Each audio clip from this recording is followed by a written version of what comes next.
Okay, let's see what we got here. I'm gonna count. I know we had some likes before, and we see some viewers. Okay, we've got sound is good. Happy to hear that. We'll go on and okay, we've got a viewer or two. Let's get it a little start here, and I'll explain myself. I see it's 7:08 now, and I'll explain how we got here before we start. So we'll go on. Sorry about the problem. You know what happened was I'm for those of you who know on a MacBook computer, I was on Safari, and YouTube Live wants to use Chrome. So when I realized that, then I switched it over to Chrome. So here we are, and we'll get on with the program here in just a little bit. We'll give it a couple more minutes and see who comes on, and then we'll just press on and get some things going. Got a few updates to give, and then it's just some kind of commentary, and some of you all will recognize from our former state of the party gatherings that we had in person. We had a series of those going on a monthly basis starting July 2019 and off July 2017 maybe. We'd done that for a while, and then we got interrupted, of course, with COVID. So okay, good. So just bear with us, and we'll give it a couple of more minutes. Wish I could chat with whoever's here. Just send us a message if you're online here. Do the live chat. Let me put a live chat in here. Oh, maybe I can. Maybe I can't.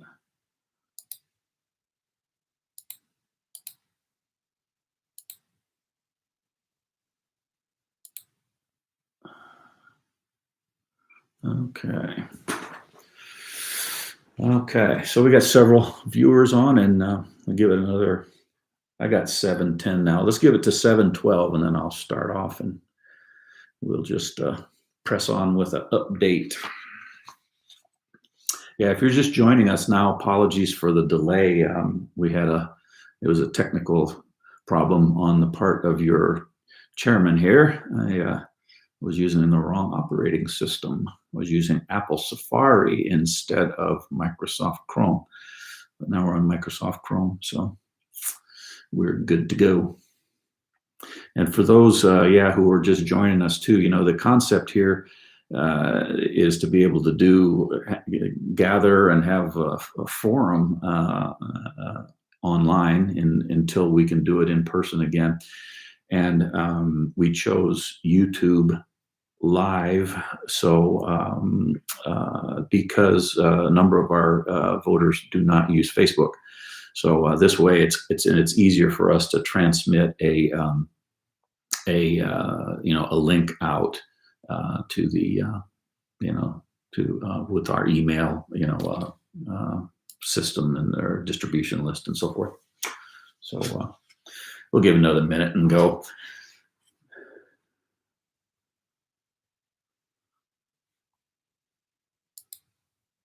For some reason, I was hoping I would see the comments, but they're not showing up on my screen right now. So I guess we'll have to go without that. I don't know.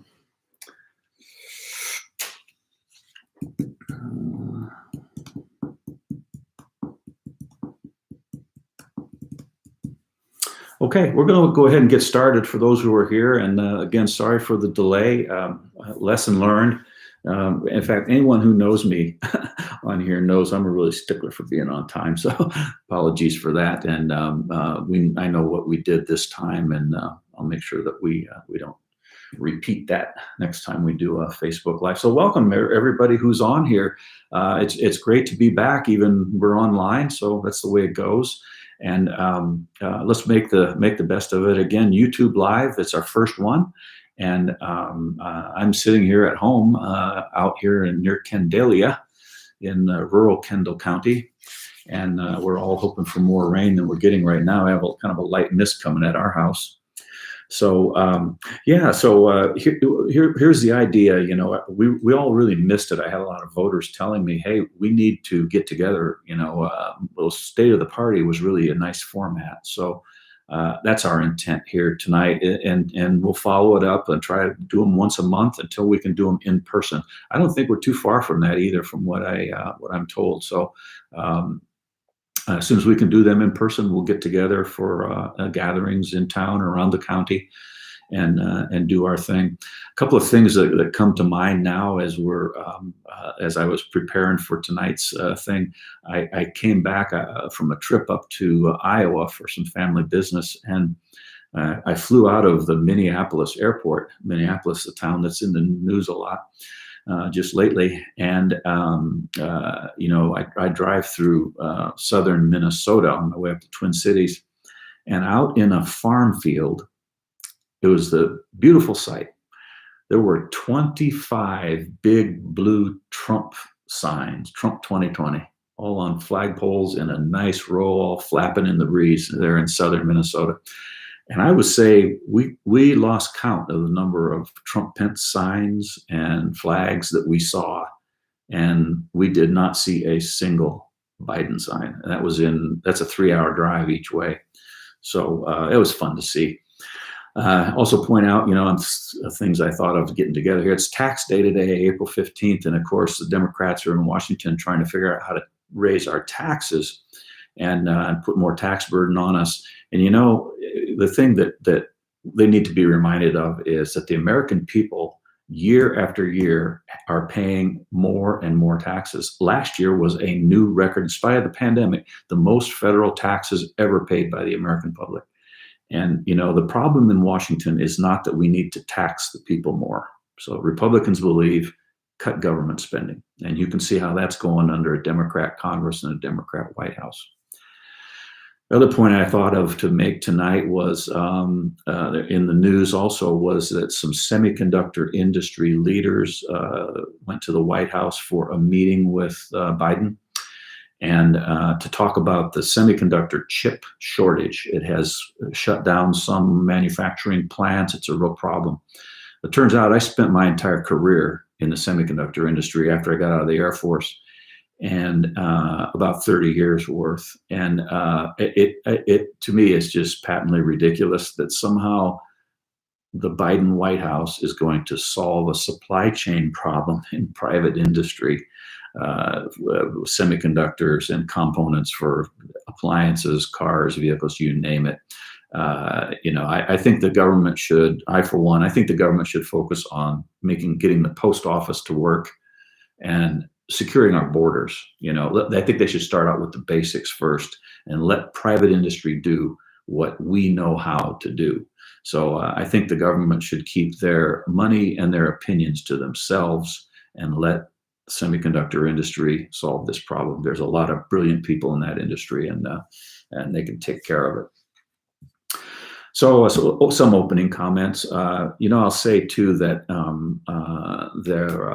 if you follow the news, we all in various news media outlets that we follow, and you know, one thing I've really seen is I think President Trump opened our eyes to it. The media is constantly dissing the GOP. And the Republican Party, they say, oh, it's, you know, the Republican Party is demoralized and so forth. And, you know, they would like us to believe that, I'd like the public to believe that. But I'll just tell you, my experience with our voters is exactly the opposite.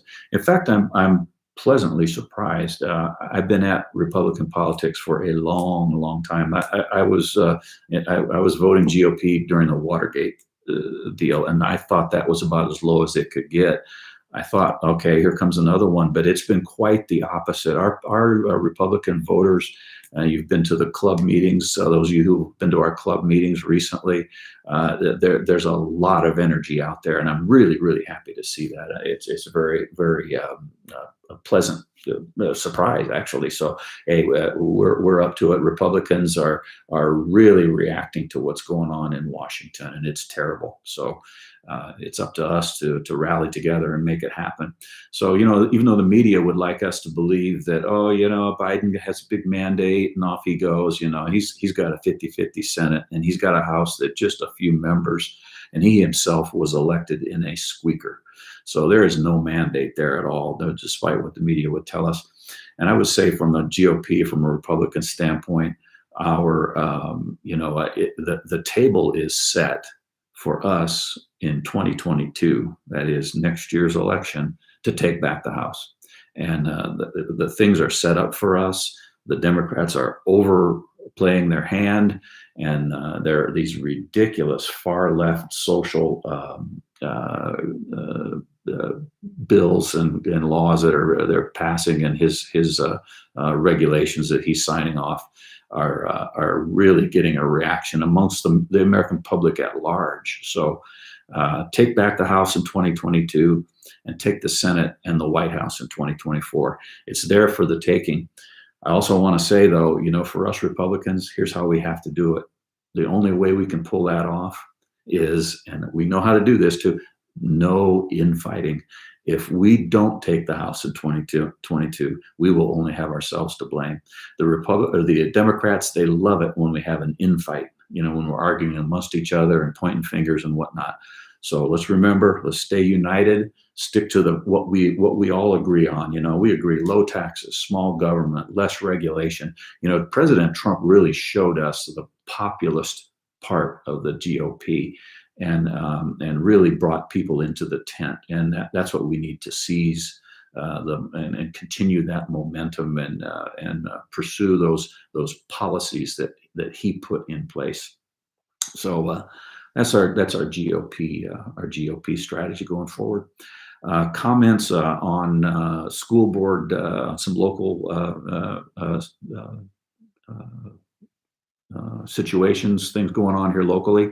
I kind of stuttered because I'm looking for a way to find the comments and I can't see them. So if any of our monitors here see comments, please let me know. I have it on my my phone here. So okay, so I wanted to comment on local. All politics are local, and we have school board races coming up. Election day is May 1st, May Day, or May Basket Day, as some of us grew up with. And early voting begins on April 19th. That's this coming Monday. So there are two school board races for the Boerne ISD. It's one of several school districts in Kendall County, and we really encourage everyone to get out and vote in those important races.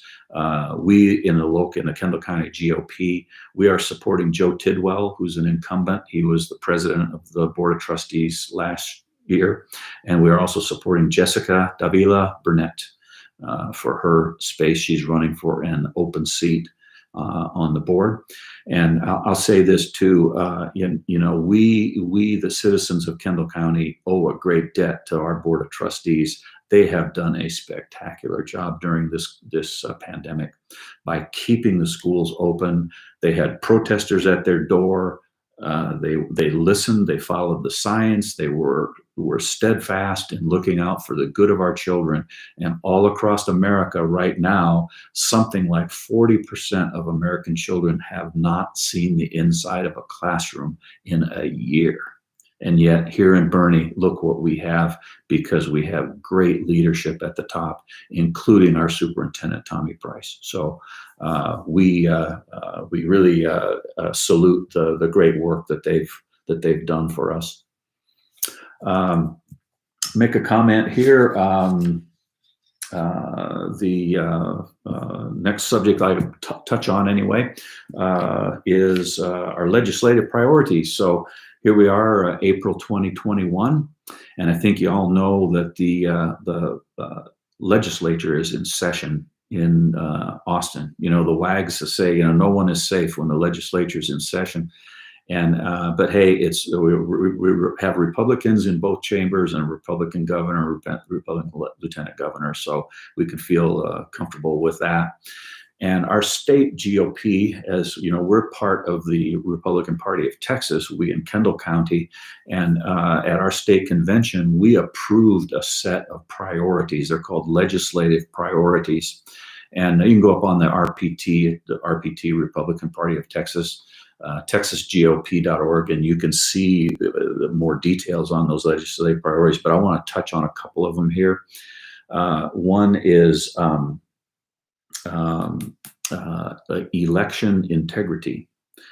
And this is a really hot button now, you know, where we in the GOP, we insist on citizenship verification, and then verification that you are who you say you are when you cast a vote in the state of Texas. And you know, to expand on this point, we are in I think are in a bad situation in our country where a significant portion of our citizens do not have confidence in the electoral system, and 2020 election caused that.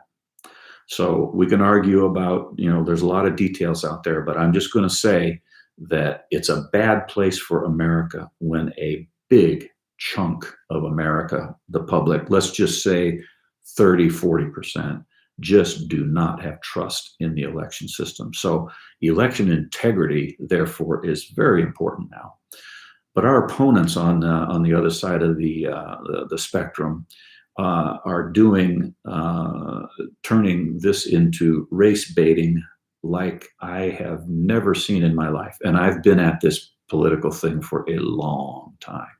So you'll hear and you see it, and the media does their bidding for them, and they talk about access to the polls, and they talk about voter suppression. You know, they use these trigger words to try to foment opposition to basic common sense election integrity moves. So when you talk to your friends and as people wonder what's the GOP doing, you can capture this almost on a bumper sticker. Our strategy in the GOP with regard to election integrity, we want to make it easy to vote and hard to cheat. That's all you got to remember. Easy to vote, hard to cheat. And that's the processes. We think we have pretty good processes here in Texas, and but still, we saw right down in Bexar County some arrests for bad behavior in voting, ballot harvesting, and this kind of thing. And we look around in other states, and it is horrendous. So poor Georgia is taking all the heat now for doing some common sense moves to protect the integrity of the ballot. That's important stuff.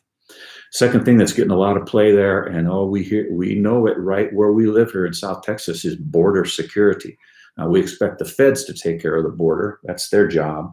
And but unfortunately, they seem to be asleep at the switch.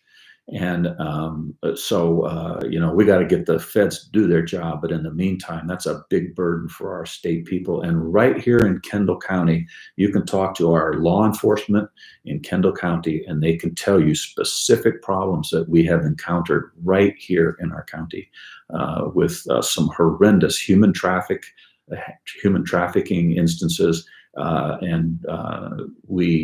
it affects us directly. And you know, those who pretend that the border is secure are just living in a fantasy world. So the border needs to be secure. That's GOP. We're all for legal immigration. That's what we want: legal immigration, and let the folks come in legally through a process. And let's cut back on the tragic trafficking of children and young women across our border. It's horrendous. The other topic I'll bring up, and again, they're all up on our website, so you could find them. There's a lot of tools, by the way, where you can go online and follow specific legislation. It's very, very good. You can put in a keyword, and it'll tell you every bill in either chamber and what its status is. It shows you exactly how you can testify. You do not need to go to Austin to testify. You can send written testimony. So it's a very, very nice system. I don't know of any other state that has such a great grassroots-based system. So really go up there, Google that, and Texas legislation tracking, and you'll be able to find it. The third thing I want to point out is and it gets some controversy. I hear from our public officials on this one, but the party, the GOP in Texas, has a very strong priority on banning taxpayer-funded lobbying. And the reasoning here is that we, Texas taxpayers, should not be funding lobbyists who, by the way, make very, very high salaries. We should not be paying their salaries to go to Austin and lobby for more government spending and higher taxes. That is ridiculous. Public polling shows that this is a bipartisan issue. That's surprising among the public. But inside the bubble of Austin, it is not so straightforward. So this particular proposal polls north of 80% in the Texas citizens. So it's a bipartisan for the people initiative, but yet it's tough because there are some lobbyists up there who are fighting against this. And of course, some of the local governments also feel like it's, sure, it's not a black and white issue. So there are some local governments who feel that they want, that it's not in their interest to do that. And we in the party think that local officials have access to our representatives and our senators, open pipeline. So I could say that for our senator, Senator Campbell and Representative Biederman are very accessible. So they open to our opinions, they represent us well, they know what our needs are. So those three things, election integrity, border security, and banning taxpayer lobbying are the things I'll just point out as priorities for us in Austin. And I'm glancing down, so just forgive me for this. I'm watching my phone here because I'm not able to see the comments on my own screen. So that'd be something I have to work on for next time. So I want to catch questions as they come in. But go ahead and send a question in that chat box, and then we'll get to it as we go. So I want to big picture. Last times when we've had State of the Party, I talked about we talked about the calendar, the election calendar. So let me just go through that a little bit for y'all and who are here, maybe some of y'all for the first time, and give you a feel for what we're doing now. We in the election process here and in the party, it's a 2-year cycle. So in even numbered years, there's an election.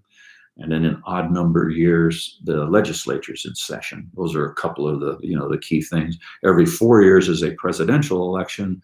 And then when it's not a presidential election year, like 2022, the one coming up, that's commonly called off-year election. It just means that it's not a presidential election. So next year is an off-year election, 2022. And on our ballot, it's a little bit of a different ballot this time, where in next year's election, neither one of our senators, U.S. senators, are on the ballot. So John Cornyn was just reelected, and 2 years before, Senator Cruz was reelected. So neither one of them. Senator Cruz will come up for on the ballot again. His term ends in 2024, I think. Don't hold me to that. So our own congressman, every 2 years, every congressman is on the ballot. So Congressman Chip Roy will be on the ballot for us this time in 2022 as well.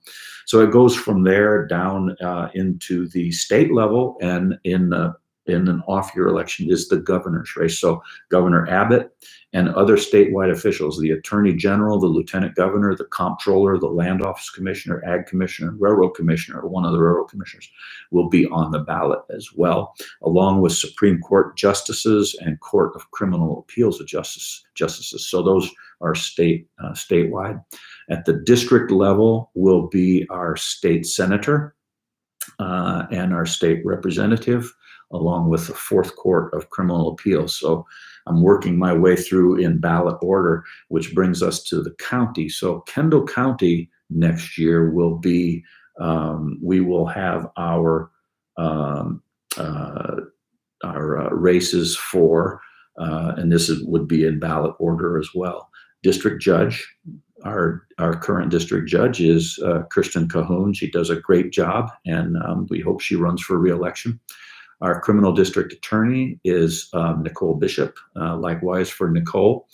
And so it goes. The county judge, we expect, will be open. We're anticipating that Judge Lux, after a long distinguished career in public service, will be not running for re-election. And there's already been an announcement on that. One of our Kendall County upstanding citizens who has been on our ballot before, Shane Stolarczyk, will be has announced he will be running for county judge. So encourage you to get out there and to our events and get to know Shane and what his beliefs are, and I know you'll be impressed. And then from there, we have other county offices. I don't mean to diminish them, but there's quite a few. So district clerk, county treasurer. We will have 2 of our county commissioners on the ballot next year, and that is the one for Precinct 2, where Commissioner Elkins serves today, and our Precinct 4, where Commissioner Durden, Don Durden, serves. In addition to those county commissioners, then will be all 4 of the justices of the peace for each of the 4 precincts. So that rounds out our public officials. We will also, in the off-year election, every 2 years, we will elect our party officials. So that means the elected officials for the Kendall County Republican Party are the county chairman, that's me, and the 11 precinct chairs, 1 for each precinct. So that rounds out the ballot: public officials, party officials. So that's what happens, and the calendar shakes out like this. We will be the filing for candidates to come, and filing means a candidate comes to the party and files papers and gets those papers signed off in order to be on the ballot. And that process goes from mid-November to mid-December of this year. So that starts in 7 months from now. Once the candidates have filed, then we know who is on our ballot for the primary election. So when you go to vote in the primary, those candidates will all be listed. And our primary election is currently scheduled for March 1st of next year. That is the first Tuesday in March. By coincidence, it's Fat Tuesday. It's the day before Ash Wednesday. However, a very big footnote on this: there's been a delay from the Census Bureau providing data to the states. And so we expect that primary election is going to be delayed, and by, let's say, a couple of months. And so far the plan of record is March 1st, but we think that's going to be more like May. That's followed by our county Republican convention, which will be a few weeks after primary election day, followed by the state convention, which will normally be in May-ish. And that's for the Republican Party of Texas. There is no national Republican convention on in off year. So next year there will not be a national convention. And then followed by election day next year is on November 8th. So these things go like right in that order, and that's what we'll be dealing with. And there's the election code prescribes exactly what we can and cannot do during that time. And we'll keep posting you on state of the party and at the club meetings and so forth, so you all know what's going on with our calendar. So I'm going to, if you pardon me for a second here.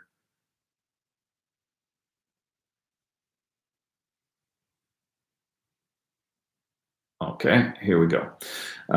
There's a question about recruiting candidates. So, yeah, thanks for asking that, Dale. Yes, indeed. The short answer is yes. So here's how it works. We as a party, our strategy is based on where we are, who we are, our situation, like any county strategy. And in this county, where this is a predominant Republican county, where 76% of all votes last fall, for example, were cast for President Trump. Just an overwhelming landslide in our county. So we look at it from this standpoint. A couple of principles: grassroots make the decisions. The voters make the decisions. The party doesn't make the decisions. So when we have our candidates get on the primary ballot, this end of this year, we, the party, then run a primary, and at that point, the party is neutral in primary elections. That's how it works. So what we do long ahead of the primary is we do an assessment to see, okay, will our voters have conservative, traditional, electable candidates on the ballot? In some cases, we have strong incumbents. We have a number of strong incumbents now. So if we have incumbents who are, they're very electable, very top-notch public servants, and they say, sure, I'm going to run for re-election, then the party, we will not do anything in that case.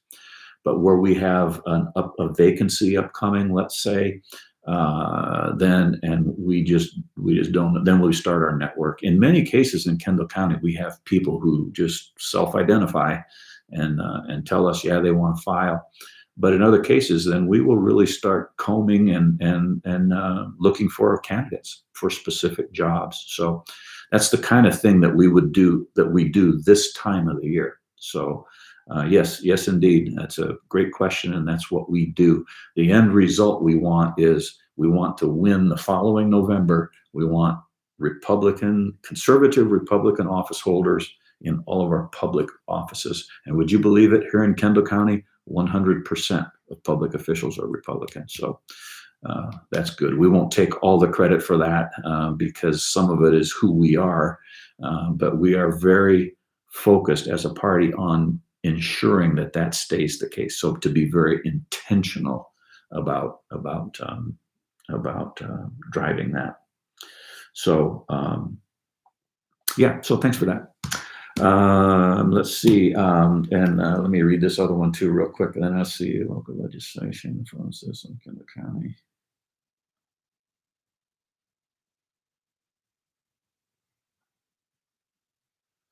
Okay, yeah, there's a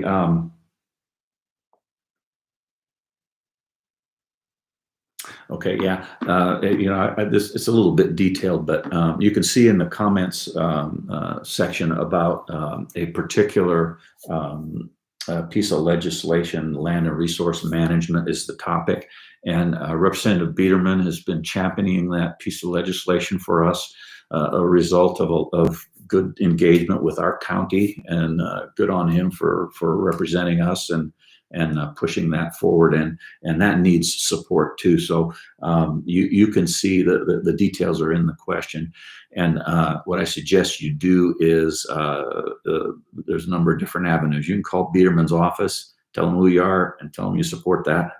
Tell them you're from Kendall County, and that's one way. And of course, mail is always good too. And believe me, the staff in those offices, they know the difference between form letters and letters from real citizens. So you have a voice if you call or write email or snail mail, doesn't matter, and make your voice heard. And I will say Representative Biederman is very responsive, and he's very attentive to our needs in Kendall County. So another way to make your voice heard. So, and kudos to the local people who have worked on that subject. And again, it is not a simple, easy subject at all. Public policy tends to be complex, and that's one of them. That's one area that's a good example of how complex it can be. So thanks for that, Denise. Thanks for giving us a heads up on that as well. You know what, how are we doing over now? 35 minutes, not too bad. So I thought maybe I'd shift from there and maybe just talk about our local, you know, Kendall County GOP strategy. So my intent here is to give you, you know, kind of what's on the leadership's, you know, agenda here. What are we up to, and in our strategy for the party. So as I mentioned at the beginning, for those of you who might not have been here, it's been very interesting and positive for us to see the energy in the Republican Party right now. It's for just having lost a presidential election and losing the Senate, or the Senate's tied now. I mean, that's dispiriting, but yet, oh boy. And of course, the Democrats every day are giving us reasons to get fired up. So you might have seen some headlines when the first quarter closed 2 weeks ago. The Republican Congressional Committee, it's a group that sees about electing Republicans to Congress, set an all-time record for fundraising. It's just unprecedented for that to happen after an election, after a presidential election. So good stuff. So our strategy here is to seize the moment and get our people engaged. We have new newcomers to our county, and we're reaching out to newcomers to tell them who we are, what makes our hill country lifestyle and community what it is. And we think conservative governance was what makes it the way it is. It reflects our traditional values. So we in the GOP, we're the big tent. We want, you know, hey, everyone welcome. Like I say, no infighting. You know, let's talk about what we agree on and push forward with what we agree on. There is so much that we agree on, and our great President Ronald Reagan used to say that if he can get 80% of what he wants, he'll take it and then go work on the next 20. And in our case, you know, let's concentrate on what we agree on. And you can look in Washington right now, and you know that's not what we agree on. That it's crazy what's coming out of Washington D.C. It's not reflective of who we are as a country, let alone our state or our county. So during this time when we have our population is increasing, build the party and keep it rolling and build party. And I think one lesson we've learned in our party since it went over the last few years is that all the work that needs to be done, and there is some, it really is very manageable. It's very enjoyable when we break it into small pieces. So we need the efforts of many people doing a piece of the work. We know how to do this. We know how to run campaigns. We were proud of what we did last fall, and we ran a great campaign. Turnout was record-setting by a mile, and yeah, we need to do that, and we want to keep that thing, keep things rolling with that. And I would say this: it's just not just maintaining what we're doing or maintaining our course setting or something. Important message from the leadership is that the transition to the next generation of leadership in Kendall County is beginning now. So we, the party, the 18,000 hard Republican voters in Kendall County, need to have folks step up and play a role, do their part. There's many smaller tasks that can be handled, many of them from home, and that would really help the party, from setting up meetings to coordinating events,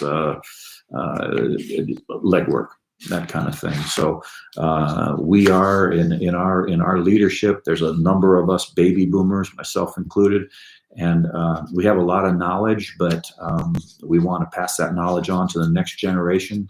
We want to improve the party, have a new batch of fresh ideas, and get on with it, and see that the legacy we leave the next generation is our great hill country with its traditional government and values that have served us so well all this time.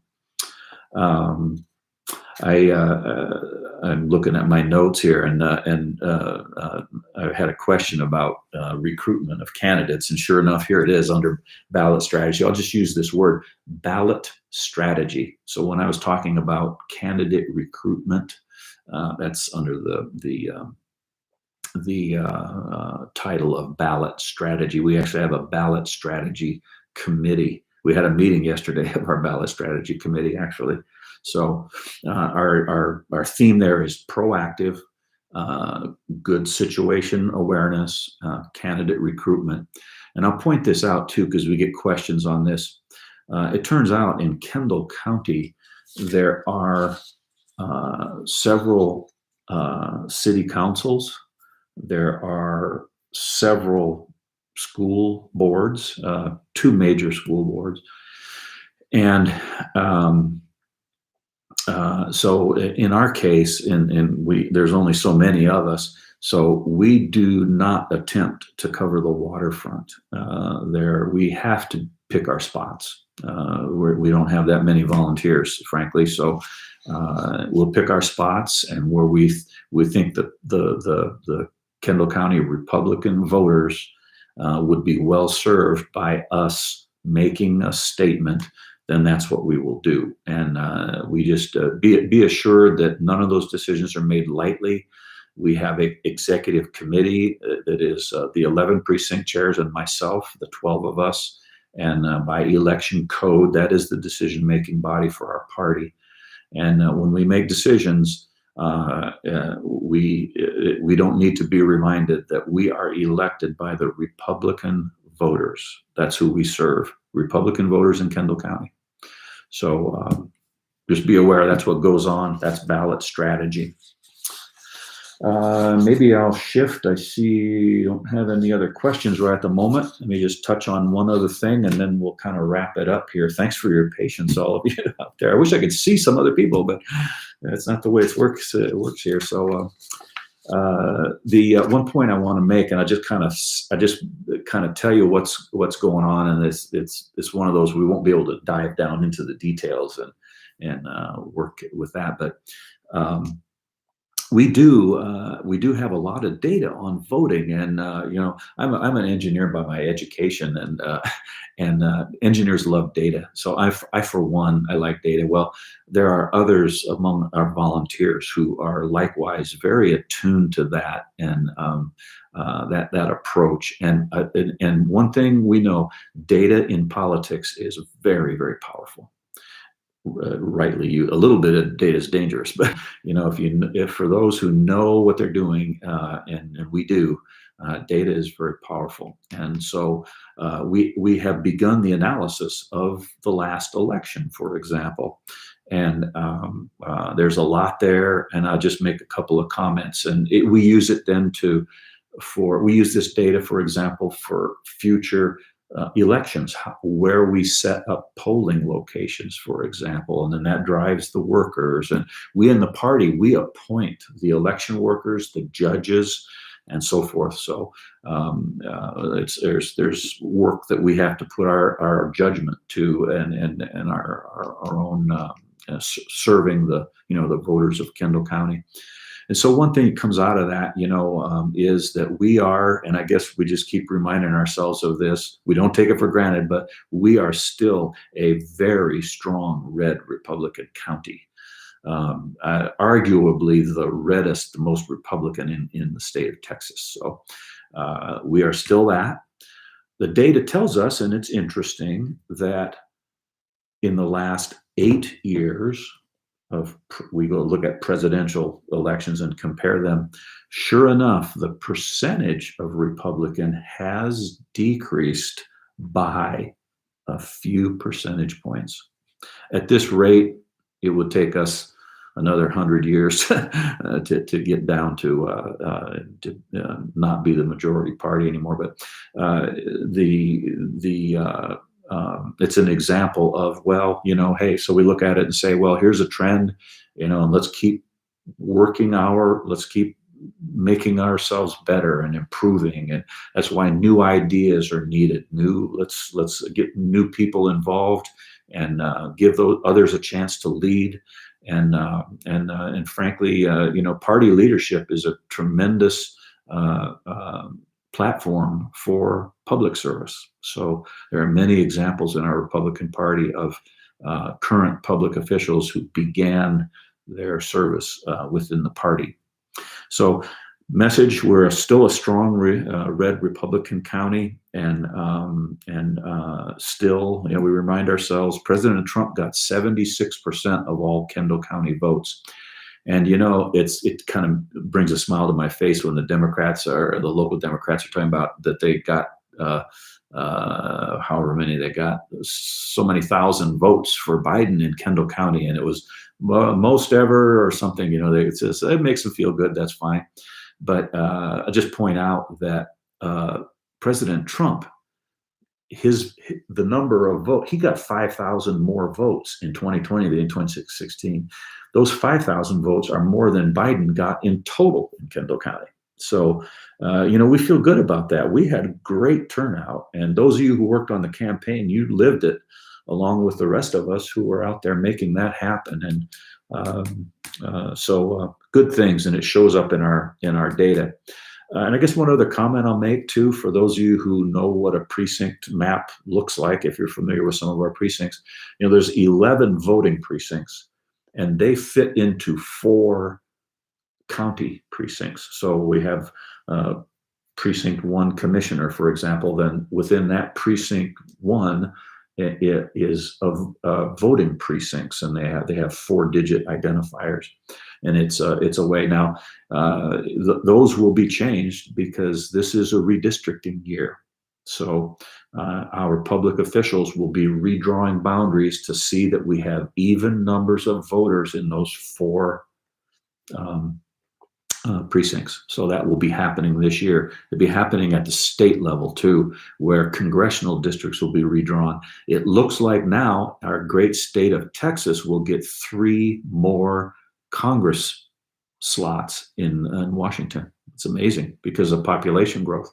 So our Republican legislators will be redrawing those districts. There's a proposal now that's passed the House of Representatives in Congress to have some sort of a commission appointed to redraw those boundaries. And we in the GOP are strongly against that. We believe that district boundaries should be drawn by those who have been elected by the voters and accountable to the voters, not a group of appointees. So you may see that in the news coming up as well. So anyway, before I went off on precincts, my note here, as I want to point out, is within the 4 precincts in Kendall County, precinct 2 has had a very large growth. So there will be some sort of boundary changes around precinct 2. And some of our election judges who worked in those precincts know there was a high turnout among the in that precinct. So I'm going to I'm just checking my notes here for other questions coming at me. So hey, we've been at it for about almost 50 minutes. So thanks for your patience. I know we've had some people coming on and off, and that's great. I just want to go back then and wrap up. Thanks for those of you who are joining us now. I don't think I even introduced myself, did I? I'm Scott Kramer. I'm the chairman of the Kendall County Republican Party, and I began hosting these State of the Party events back some time ago in person at local, watering holes in town, and they were really people liked them. We had a lot of good, questions. It was more interactive than we can be here, but we can still ask questions in the chat box and so forth. So thanks all of you for joining us. And anyway, and I'll just wrap up by saying a couple of takeaways I'd like you to have is that we in the GOP, if we stay united, we must stay united, we will win. 2022 is take back the House. So no infighting, no circular firing squads. Let's keep focused on what we agree on, and let's get our Republicans elected and take back the House. Second thing, be sure to vote in the school board races. We are very distinctive in Kendall County in our Bernie ISD school system. It is an exemplary school system, and we salute our board of trustees. They do a fantastic job. So be sure to get out there and vote. And then the third thing I want to remind everybody that I talked about earlier is to please think about who you, and maybe you're in a position where you're already volunteering for us, and thanks a bunch for that. Feed us names. If somebody's name comes to mind, you say, hey, here's somebody I think could be a organizer or a leader in the party in the future, who could take a bite-sized part of what we're trying to do and to contribute to the cause. Let us know. And we want to again, we want to get as many people involved as we can. It's very gratifying, and it makes this place what it is now. So continue our governance as we have it. So with that, I double checked, and I think that's it for the questions. Thanks all of you, and drop us a note, give us some feedback, and we'll plan on doing this, I think maybe once a month. And by summertime, hopefully we'll be in person again. So until then, keep Texas red, keep Kendall County red. God bless you all. God bless America. And God bless the greatest state of them all. That's our dear Texas. Good night.